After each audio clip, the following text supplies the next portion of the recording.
Assalamualaikum warahmatullahi wabarakatuh. Nama saya Arif Rahman Hafiz, NIM 2004011100039.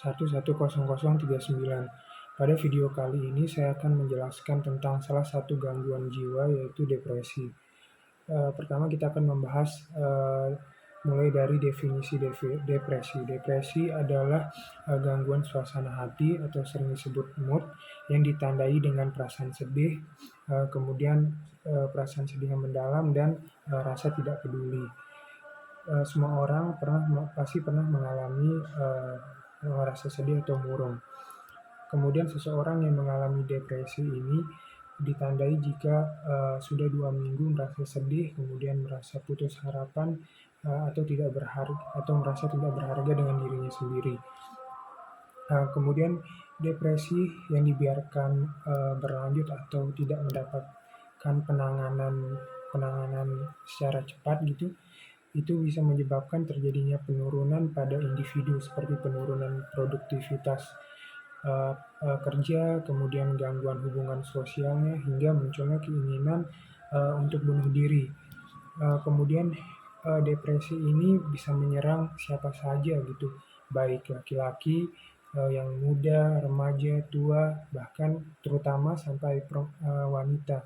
Depresi pada wanita ini sering dikaitkan dengan perubahan hormonal gitu, termasuk pada saat menstruasi, kehamilan, apalagi setelah kehamilan, kemudian menopause. Namun sampai saat ini penelitian sampai saat ini belum bisa memastikan bahwa apa penyebab seringnya depresi terjadi pada wanita gitu. Kemudian kita akan membahas tentang gejala depresi. Apa sih gejala depresi? Ada ciri-ciri psikologi dan fisik yang menunjukkan seseorang terkena depresi gitu. Yang pertama, ciri-ciri psikologinya adalah sering mengalami kecemasan dan kekhawatiran yang berlebihan. Kemudian juga tidak stabil secara emosional, kemudian merasa putus asa atau frustasi. Kemudian ciri-ciri fisik dari seseorang yang mengalami depresi adalah yang pertama, selalu merasa lelah dan tak bertenaga. Kemudian juga sering mengalami pusing dan rasa nyeri tanpa sebab yang jelas gitu. Kemudian menurunnya selera makan. Kemudian kita akan membahas tentang penyebab depresi. Apa sih penyebab depresi?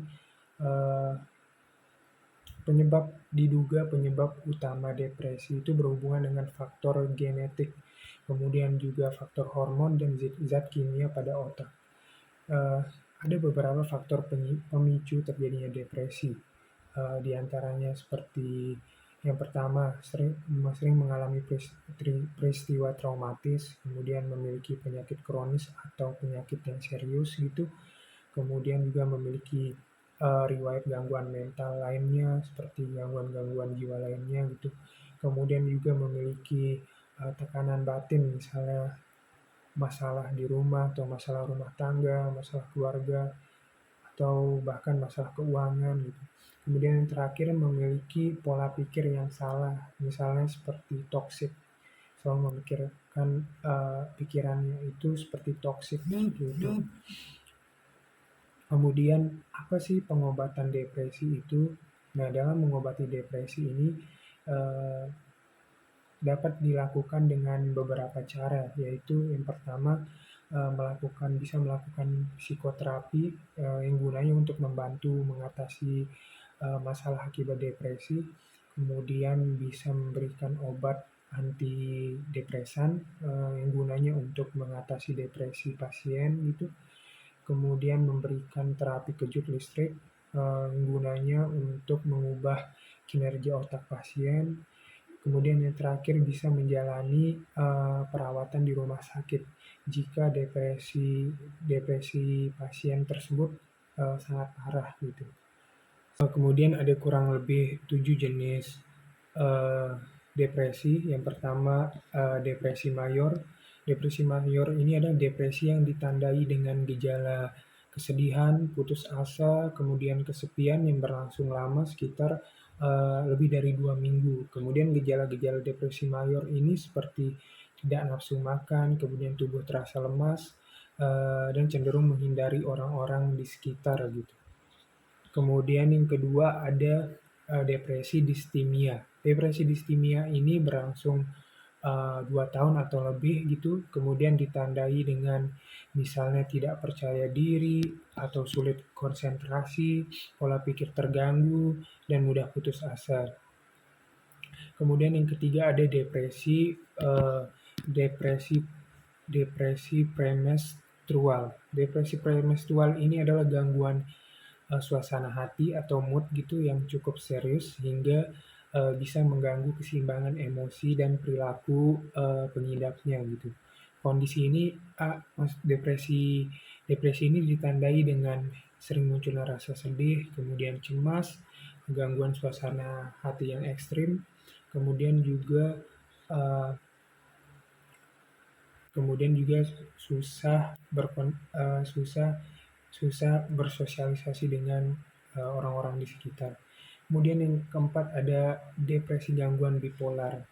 Jenis depresi ini ditandai dengan adanya dua suasana hati atau mood yang bertolak belakang, yaitu mania dan depresi.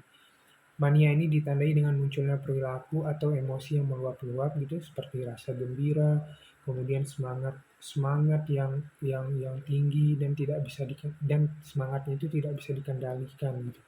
Kemudian sebaliknya, depresi pada gangguan bipolar ini menunjukkan seperti rasa tidak berdaya, kemudian putus asa dan sedih. Kemudian yang kelima ada depresi postpartum. Jenis depresi ini umumnya terjadi pada wanita setelah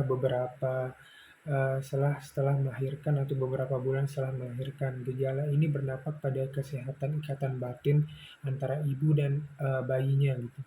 Penyebab utamanya itu depresi ini seperti perubahan hormon, yaitu seperti ketidakseimbangan hormon estrogen dan progesteron gitu yang terjadi cukup tinggi pada masa kehamilan dan menurun drastis pada setelah melahirkan gitu. Kemudian yang keenam ada depresi gangguan suasana hati musiman. Jenis depresi ini berkaitan dengan perubahan waktu pada musim dingin dan musim hujan gitu, yang cenderung lebih pendek dan sangat sedikit sinar matahari. Jenis depresi ini umumnya membaik dengan sendirinya ketika cuaca sudah lebih cerah dan hangat. Kemudian yang terakhir ada depresi situasional. Jenis depresi ini ditandai dengan munculnya gejala murung, kemudian perubahan pola tidur, pola makan, kemudian juga tekanan mental. Sekian penjelasan mengenai salah satu gangguan jiwa yaitu depresi. Terima kasih. Wassalamualaikum warahmatullahi wabarakatuh.